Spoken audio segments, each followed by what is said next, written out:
আমি আপনাকে বলছি আল্লাহর উপরে ভরসা করুন, আল্লাহর উপরে ভরসা করুন। অন্য কোন জায়গার মুসলমান কি করবে জানি না, দেগঙ্গার মুসলমান 100% শিওর আছি পারে। কথা শুনছেন তো? ভুল করবেন না, আর একটা নওশাদ সিদ্দিকী হয়ে যাবে, চিন্তার কোনো কারণ নেই। একটু বুঝে বুঝে কাজ করা দরকার আছে না? না, এই যে পাশে নদিয়ায় আর একজন ফোরপাস মানবরূপী পশু কি বললো? কোরআনের সূরা তাওবার 5 নম্বর আয়াতে নাকি হিংসা ছড়ায়। বলেছে না বলেন? বলুন, বলেছে না বলেন? ওর বিরুদ্ধে কয়েক হাজার কেস হয়েছে। ওকে রাজ্য সরকার যে ছিল প্রাক্তন, সে কি অ্যারেস্ট করেছে? কেন করেন? কারণ এরা দুজন একই জাতের, একই গোইলের। এখানে জাত বলতে ধর্ম বলছি না, কেন আমার কোন লড়াই হিন্দুদের বিরুদ্ধে নয়। নেতাজি কি তার বিরুদ্ধে কি আমরা নাকি? রবীন্দ্রনাথ টেকারের বিরুদ্ধে নাকি?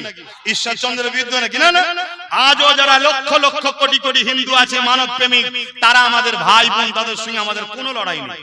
তার ধর্ম তার উৎসব সে করবে, আমার ধর্ম আমার উৎসব আমার কাছে।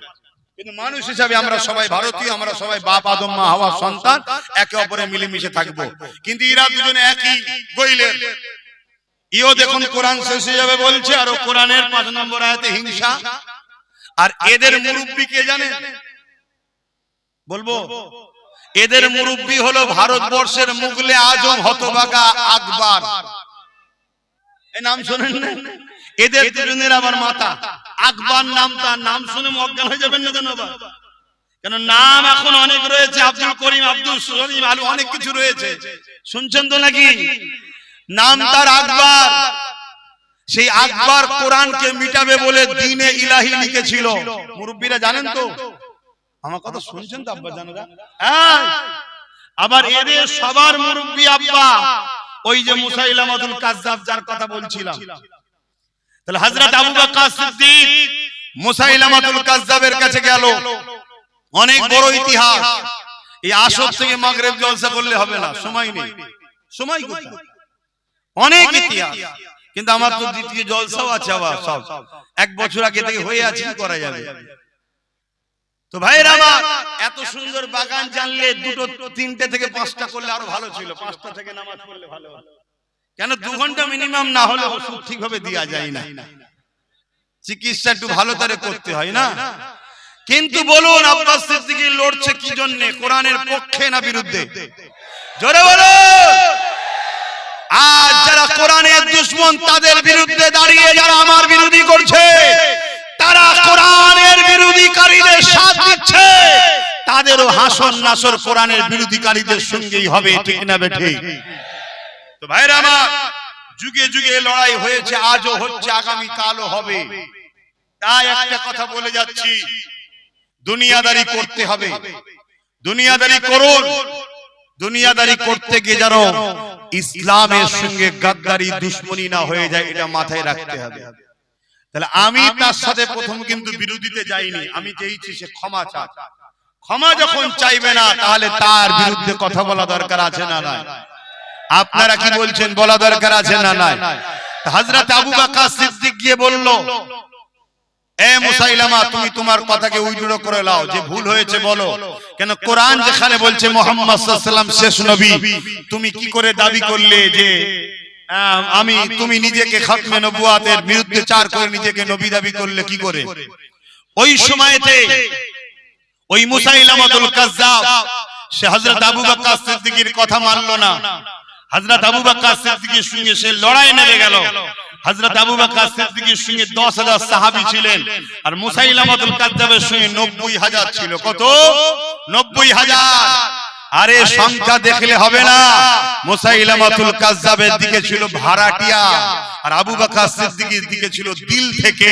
তাই 10,000 এর সামনে 90,000 টিকে দাঁড়াতে পারলো না। জোরে বলুন সুবহানাল্লাহ। আজও জোরে বলুন সুবহানাল্লাহ।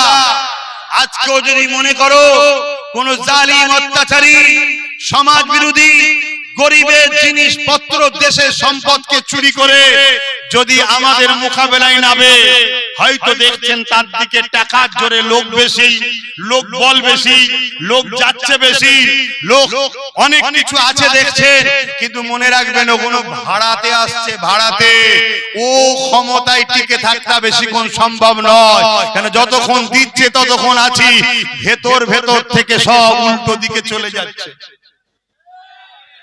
হয়তো তোমার আমার কাছে চাল চুরি করার টাকা নেই, কিন্তু মনে রাখবে তোমার আমার হৃদয়ে একে অপরের জন্য ভালোবাসা আছে না নাই? যুগে যুগে আমরা এই ভালোবাসাতেই বিজয় লাভ করেছি। জোরে বলুন সুবহানাল্লাহ।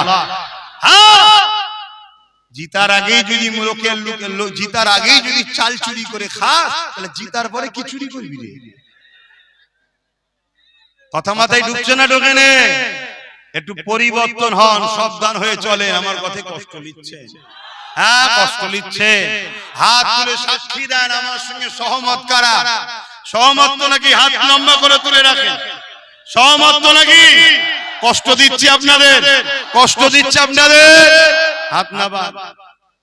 মনে রাখবে সবকিছু মেনে লিয়া যেতে পারে। কেউ যদি বলে ওয়াকফকে মিটিয়ে দেবো, মসজিদ, মাদ্রাসা, কবরস্থান, ঈদগাহ, খানকাকে, আর তুমি যত বড়ই ফেরেশতা সেজে বলো আমি ভালো, কিন্তু তোমার নেতা নেত্রী তো চোর। তোমার নেতা নেত্রী কবরস্থানের দুশমন, তোমার নেতা নেত্রী মসজিদের দুশমন, তোমার নেতা নেত্রী ওয়াকফের দুশমন। তুমি যতই ভালো সেজে থাকো যে আমি তো খুব ভালো কাজ করি গো, তুমি যতই ভালো কাজ করো, তুমি হয়তো ভালো জিনিস, কথা বুঝে আসছে, আপেল, আঙ্গুর, বেদানা ভালো জিনিস, কিন্তু যে প্লেটের উপর তুমি রেখেছো ওই প্লেটটা টয়লেট পরিষ্কার করা হয়, আর ও জিনিসের রুচি লাগবে ভাই। তা তুমি যে দলের নাম লিখিয়েছো ও দলের নেতা নেত্রী ওয়াকফের বন্ধু না দুশমন? জোরে বলুন। কেন্দ্রে বিজেপি সরকার ওয়াকফকে মিটাতে চাইছে, হ্যাঁ না না? রাজ্য সরকার বিজেপির সঙ্গে সাথ দিয়েছে, হ্যাঁ কি না? তাহলে বলুন, যারা আমার মসজিদ, মাদ্রাসা, ওয়াকফের দুশমন, তাদেরকে আমরা ভোট দিয়ে ইসলামের দুশমনকে শক্তিশালী করলে আমরা আল্লাহর কাছে মুখ দেখাতে পারবো? যদি জানতাম বিকল্প নেই আলাদা কথা। অপর দিকে একজন ডাকছে আসো আমার সাথ দাও, যে কিনা মসজিদ মাদ্রাসার দুশমন, আর একজন বলছে আমার সাথ দাও, যে কিনা মসজিদ মাদ্রাসা বাঁচাতে গিয়ে সুপ্রিম কোর্টে কেস চালাচ্ছে এখনো, এবং রাস্তায় নামার জন্য জালিমরা ধরে জেলে দিয়েছে। তাহলে বলো যে ওয়াকফের দুশমন তার সাথে না ওয়াকফের বন্ধু যে তার সাথে? জোরে বলো। ওয়াকফের দুশমন কেন্দ্র সরকার, ওয়াকফের দুশমন রাজ্য সরকার, ওয়াকফের দুশমন ইরাক দুশমনি করেছে না করেনি? অপর দিকে ওই একটাই ছেলে নওশাদ সিদ্দিকী ওয়াকফকে বাঁচাবার জন্য জেল খেটেছে না খাটেনি? ওয়াকফকে বাঁচাবার জন্য সুপ্রিম কোর্টে কেস করেছে না করেনি? অতএব তার জন্য আমাদেরকে সহযোগিতা করা দরকার আছে না নাই? আরে যেই হোক, যেই হোক, মাথার উপরে তো আছে নওশাদ, আর নওশাদের মাথার উপরে তো আছে। কথা মাথায় ঢুকছে না? ঢোকে না? এবারে কারো মধ্যে যাচ্ছে না তো হুজুর জলসা এসে একদম ডাইরেক্ট ডাইরেক্ট হয়ে যাচ্ছে না? এখন আর ডাইরেক্ট ইনডাইরেক্টের ব্যাপার নেই তো, সব তো হয়ে গেছে, মিশে গেছে তো। আগে বলতো হুজুর কেন রাজনীতির কথা বলবে, এখন হুজুর ক্যান্ডিডেট হয়ে গেছে। আগে বলতো মুফতি মাওলানা রাজনীতির কথা বলবে কেন, এখন মুফতি মাওলানা এসে নমস্কারও করছে, সব জায়েজ করে ফেলেছে। সেই জায়গায় আব্বাস সিদ্দিকী মসজিদ, মাদ্রাসা, ওয়াকফকে বাঁচাবার জন্য কথা বলার অধিকার নেই? যদি একটা মুফতি, একটা মাওলানা, একটা হুজুর যদি ইসলামের দুশমন দিদি মুদির গদি বাঁচাবার জন্য চিল্লায়, তাহলে আমি মসজিদ মাদ্রাসার জন্য একটা শক্তি করার জন্য চিল্লাতে পারি না? অপরাধটা কি করছি? কথা মাথায় ঢুকছে? আর এই সময় একটু বেশি বলতে হচ্ছে কেন? এখন পরীক্ষা সামনেই তো, এই সময় তো টিপস দিতে হবে, 2 এ 2 4 হয়। কি মনে রাখবে, একটা ছিল পুরো বাংলাকে বুঝিয়ে দিয়েছে।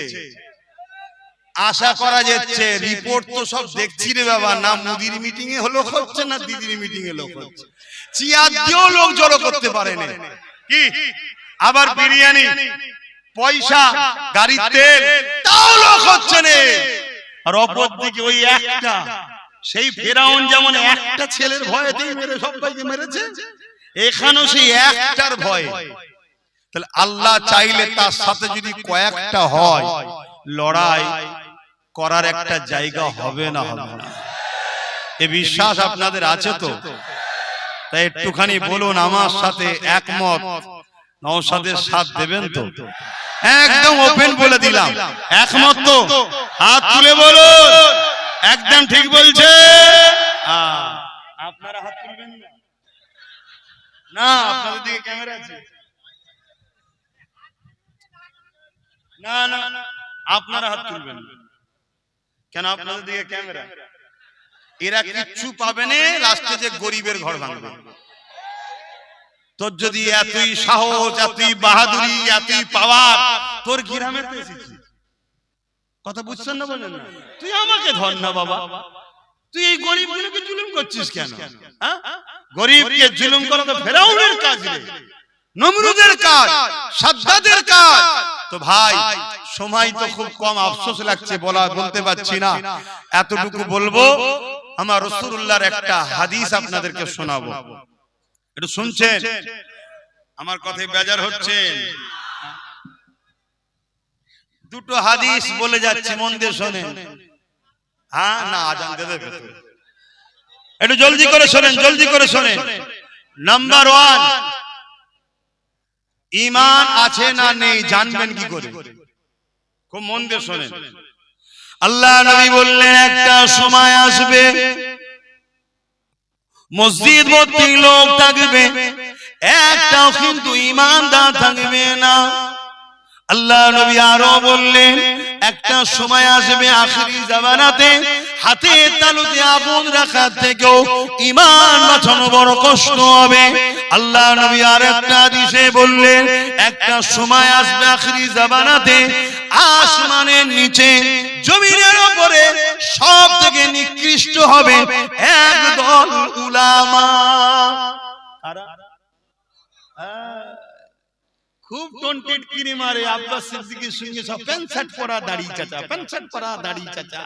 কিন্তু নবী বলেন আখিরি জামানায় আসমানের নিচে জমিনের উপরে সবথেকে নিকৃষ্ট হবে প্যান্ট শার্ট পরা দাড়ি চাচা। বলেছেন প্যান্ট শার্ট পরে দাড়ি চাচা অন্যায় করছে।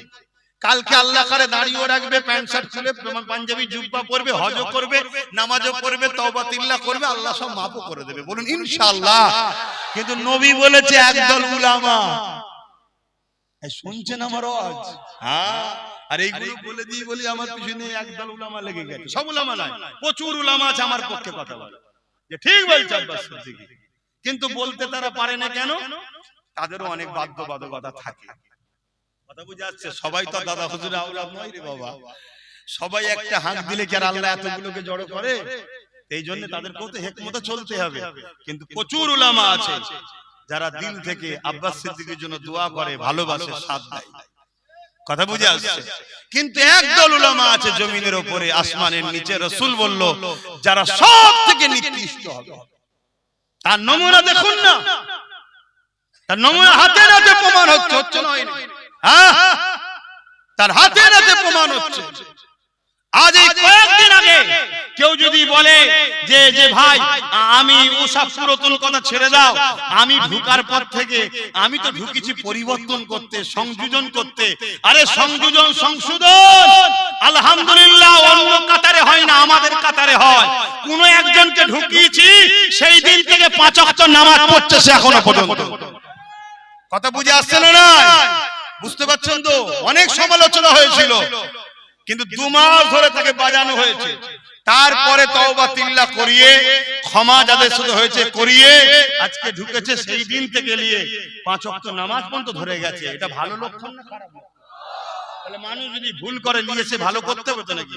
বাবা তুই রাজনীতি করছিস কর, তা নামাজ ছেড়ে দিবি কেন? নামাজটাও পড়, ঠিক না বেটি? এই শিক্ষা তো আমাদের কাছে পাওয়া যায়। তুমি বলছো আমি মুফতি সাহেব আমি গিয়ে সব ঠিক করব, পরিবর্তন করব, আমি হুজুর সাহেব আমি গিয়ে পরিবর্তন করব। তুমি তো পরিবর্তন দূরের কথা, একজন বলছে জাহান্নামে দাঁড়াতে বললে জাহান্নামে দাঁড়াবো, আর তুমি আরেকটা দিকে বলছো জাহান্নামে লাফ মারবো, মানে আগুনে, বলছে আগুনে গিয়ে লাফ মারবো। কত বুঝছেন না বোঝেন না? এরা কি পরিবর্তন করতে পারবে মনে হয়? এরা তো নিজেরাই অপরিবর্তন হয়ে সঙ্গ দোষে খারাপ হয়ে যাচ্ছে। আর একজন কি বলছে যে না আমি থাকলে অনেক পরিবর্তন হবে। আরে তুমি যাওয়ার পরে বক্তব্য দিচ্ছে কি যে মাদ্রা মসজিদে মসজিদে জুম্মার দিনে উস্কানোমূলক বক্তব্য যেন না দেওয়া হয়। বলো আমার মসজিদে উস্কানোমূলক বক্তব্য দেওয়া হয়? আমার মসজিদকে অপমান করা হলো না হলো না? আমার ইমামদের ঘরে সাম্প্রদায়িক, আমার ইমামদের ঘরে সমাজ বিরোধী, আমার ইমামদের ঘরে উস্কানোমূলক বক্তব্য দেওয়ার জন্য ইলজাম দাগ লাগানো হলো না হলো না? এই সাহসগুলো তোমাদেরকে দিচ্ছে কি? বলছে সাহস তো আমার হাতে রিমোট আছে। এক ওই মুনাফিক দালাল মার্কা উলামা আছে, দ্বিতীয় হচ্ছে বিজেপি আছে। বুঝছেন না? যেই দেখবেন বিপদ অমনি ভাই ভাই। বিজেপি হিন্দু পাড়ায় যে বলছে আমাদেরকে নিয়ে আসো, নাই সব মুসলমানরা পাকিস্তান করে ফেলবে, বলছে না বলে? আর ইনি মুসলমানের পাড়ায় এসে কি বলছে? ওরকম করো না, তাহলে বিজেপি চলে যাবে। দুজনের সেটিংটা দেখেছো? আর দিনের শেষে আমার ছেলের পড়াশোনা নেই, চাকরি নেই, কর্ম নেই, স্কুল নেই, রুজি নেই, রুটি নেই, এটা তো নেই নেই। আবার আমার বোল্ডুজার দিয়ে মাদ্রাসা ভাঙা হচ্ছে, বোল্ডুজার দিয়ে ঈদগাহ ভাঙা হচ্ছে। তা আমি যে কথা বলছিলাম, ঈমান আছে না নাই বুঝবেন কি করে? যে যার মতো বুঝবে। আমার ঈমান আছে না নাই আমি বুঝবো কি করে? তা আপনার ঈমান আছে না নাই আপনি বুঝবেন কি করে? রাসূলুল্লাহ বুঝার রাস্তা দেখাচ্ছে। একটু বলি, কেউ যদি অন্যায় করে আর তাকে যদি অন্যায়টা ধরিয়ে দেওয়া হয়, সে যদি সঙ্গে সঙ্গে অনুতপ্ত হয় যে হ্যাঁ আমি এটা ভুল করেছি, এটা অন্যায় হচ্ছে, আল্লাহ রাসূল বলছে সে গুনাহগার, কিন্তু তার মধ্যে ঈমান এখনো আছে। জোরে বলুন সুবহানাল্লাহ। দ্বিতীয় নম্বর কথা, ঈমান আছে না নাই বুঝবেন কি করে? আল্লাহ নবী বলছে তিনটে খসলতের মধ্যে একটা বৈশিষ্ট্য, একটা খসলত যার মধ্যে আছে তার মধ্যে ঈমান আছে, আর যার মধ্যে এই তিনটের মধ্যে কোনোটা নেই তার মধ্যে ঈমান নেই। নাম্বার 1 কি? অন্যায় দেখলে হাত দিয়ে রুখবে। এই বৈশিষ্ট্য যার মধ্যে আছে তার মধ্যে 1 নম্বর ঈমান আছে। যদি হাত দিয়ে রুখতে না পারে, অন্যায় দেখলে মুখ দিয়ে প্রতিবাদ করবে, রাসূল বলছে তার মধ্যে ঈমান আছে, কিন্তু ঈমানটা দ্বিতীয় স্তরের। রাসূল বলছেন 3 নম্বর, যদি হাত দিয়ে রুখতেও না পারে, মুখ দিয়ে প্রতিবাদও যদি করতে না পারে, কমসে কম অন্তর থেকে যদি ঘৃণা করে দূরে সরে যায়, রাসূল বলছে তারও ঈমান আছে, কিন্তু ঈমানটা সবথেকে দুর্বল, কিন্তু ঈমান আছে। কিন্তু কোন ব্যক্তি যদি অন্যায় দেখার পরে হাত দিয়েও রুখলো না, মুখ দিয়ে প্রতিবাদও করলো না, অন্তর থেকে ঘৃণা করে দূরে সরে গেল না, উপরন্তু তার সাথ দিল, তার কি ঈমান আছে? তাহলে বলুন, যারা আমার ওয়াকাব মিটাতে চাইছে এদেরকে যদি আমরা সাথ দিই, আমাদের ঈমান থাকবে? এটা কি জুলুম নয় মসজিদ মাদ্রাসার উপরে? একটু হ্যাঁ কি না বলবেন। আর একটা শেষ হাদিস মিশকাত শরীফের বলে যাচ্ছি। আল্লাহ নবী জানালেন, কোন মুসলমান যদি মন দিয়ে শুনবে, যুবক মন দিয়ে শোনো, খেটে খাও চেটে নয়, কষ্ট করো মেহনত করো। আজকে আমার বাড়িতে কেউ এসেছে, হাত পেতেছে, আমি 200টা টাকা কি 500টা টাকা তাকে দিলাম। কালকে রাস্তায় যখন আমায় দেখবে, সে যদি সাইকেলে করে যায় নেমে যাবে। কিন্তু আমার বাড়িতে কেউ এসেছে, আমি তাকে বললাম গাড়িটা ধুয়ে দে, গাড়িটা ধুয়ে দিল, আমি তাকে 500টা টাকা দিলাম। কালকে কিন্তু সে আমাকে দেখে নত হবে না, কেন মেহনত করেছি তুই দিয়েছিস। অতএব খেটে খাও চেটে নয়। তো ভাইরা আমার, আল্লাহ রাসূল বলছে মিশকাত শরীফে, কোন মুসলমান যদি জালিম অত্যাচারী জানার পর শক্তিশালী করার জন্য তার সাথ দেয়, ওই মুসলমান ইসলাম থেকে বেরিয়ে যাবে। যে ইসলাম থেকে বেরিয়ে যায়, তার দাড়ি, তার টুপি, তার নামাজ, তার রোজা, তার হজ কোনো কাজে লাগবে? সে জান্নাতে কখনো যাবে? তাহলে কে কোন মুসলমান যদি অত্যাচারী জালিম জানার পর, আর এই কথাটা যখনই বলেছি না, আমার বাড়ির কোন একটা মুরব্বির বক্তব্যকে ভাইরাল করছে। কোন একটা মুরব্বি বলেছিল, বাবা একে একটু দেখলে হয়, এরকম কিছুটা বলেছে। তো কবে বলেছিল? 15 বছর আগে বলেছিল। তখন কি বলেছিল নাকি মাদ্রাসা কি বলে কোরআন শেষে যায় বলেছিল? তখন তো জুলুমের কথা বলে না। কোন মুসলমান যদি জালিমকে, অত্যাচারী জালিম জানার পর, জানে না আলাদা কথা, জানার পর শক্তিশালী করার জন্য তার সাথ দেয়, ওই মুসলমান ইসলাম থেকে বেরিয়ে যাবে। আমি জানতে চাইছি, ভোট দেওয়া হবে শক্তিশালী করার জন্য না হারানোর জন্য? আজকে কেউ যদি আমায় ভোট দেয়, বুঝাবার জন্য বলছি, তাহলে আমাকে কি হারাবার জন্য দিয়েছে না জিতাবার জন্য? শক্তিশালী করার জন্য।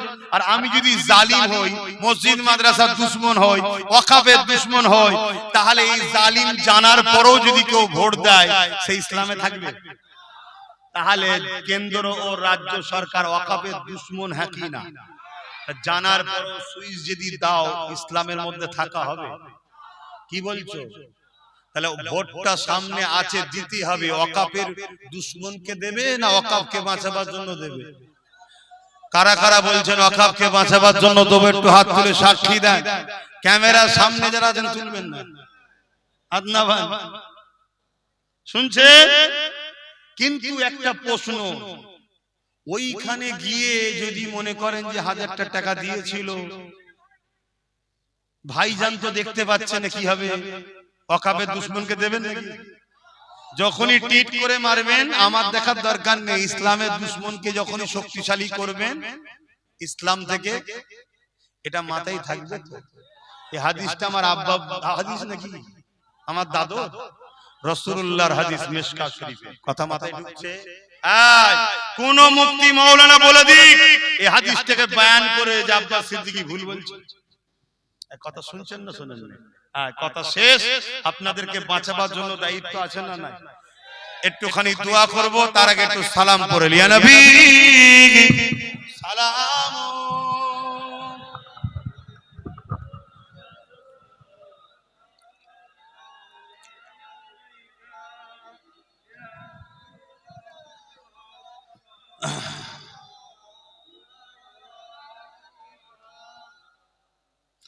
طلع البدر علينا من شنيات الوداع وجب الشكر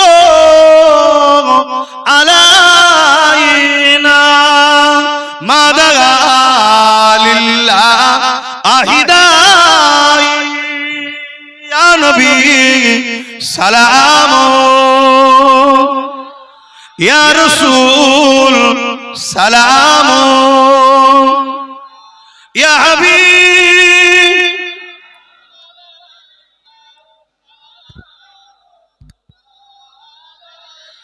জিবরাইল দিলে এই যে আওয়াজ, খুলে দাও আসমানের দুয়ার,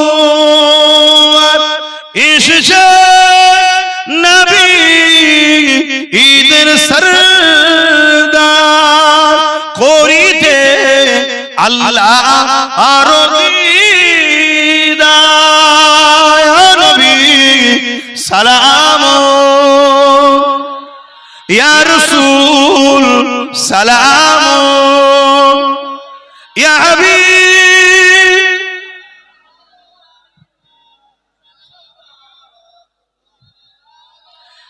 ছোট করে বসুন, একটা জরুরি কথা বলবো, তাড়াতাড়ি।